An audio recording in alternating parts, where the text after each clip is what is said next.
राज्यसभा में आप सांसदों का बीजेपी में विलय मर्जर की सभी औपचारिकताएं पूरी 2/3 बहुमत के साथ विलय नहीं जाएगी सदस्यता। संजय सिंह ने सांसदों पर पलटवार किया, बाकी सांसदों को अयोग्य घोषित करने की मांग की है। बड़ी जानकारी आप तक पहुंचा रहे हैं, जहां आपको बताते चले कि मर्जर की जो सारी औपचारिकताएं हैं वो पूरी कर ली गई है। राज्यसभा में आप सांसदों का बीजेपी में विलय हुआ है।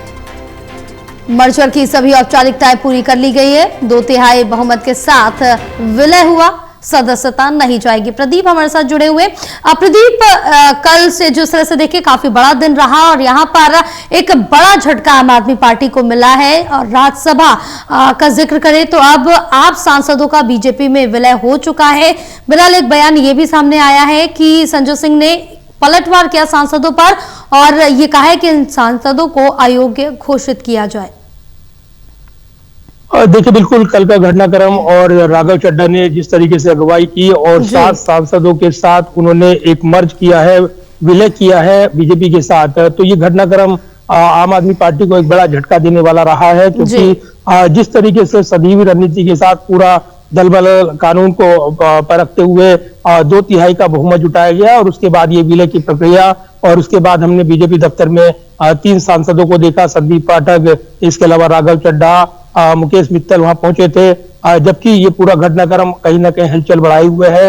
इस बीच सूत्र दावा कर रहे हैं कि राज्यसभा सेक्रेटरीट के सूत्र ये दावा कर रहे हैं कि मर्जर से जुड़ी सभी फॉर्मेलिटीज वो पूरी हो चुकी है। आप एमपीज का जो एक लेटर उसमें मिला था जिसमें 7 मेंबर्स की लिस्ट दी गई है, उनके हस्ताक्षर हैं और बीजेपी को फॉर्मली इसकी मर्जर की अनुमति मिली है।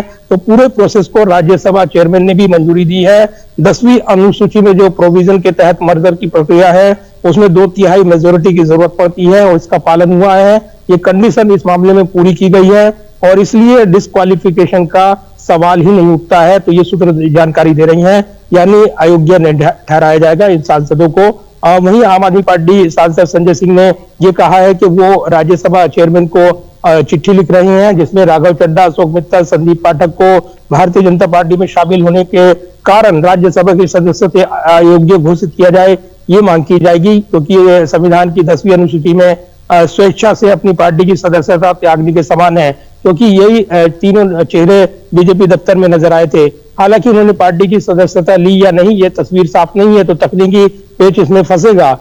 सिर्फ अयोग्य ठहराने के लिए पार्टी के किसी दफ्तर चले जाना, मुलाकात कर लेना, ये प्रमाणिक नहीं माना जाएगा और इसलिए उसके लिए ये साबित करना होगा कि बीजेपी में औपचारिक तौर पर मर्ज कर चुके हैं, तभी ये कार्रवाई आगे बढ़ेगी। लेकिन ये जो जानकारी मिल रही है कि अब डिस्क्वालिफिकेशन नहीं होगा, तो सांसदों की पुख्ता एक संख्या निर्धारित करने के बाद ही राघव चड्ढा ने ये पलटी मारी है और अपने साथ वो अन्य सांसदों को भी ले गए हैं। तो एक बड़ी कार्रवाई ये देखने को मिल रही है, एक बड़ा झटका ये आम आदमी पार्टी के लिए माना जा रहा है। हाँ बिल्कुल, एक बड़े झटके के तौर पर है। आप बने रहे प्रदीप, और भी जानकारी आपसे लेंगे।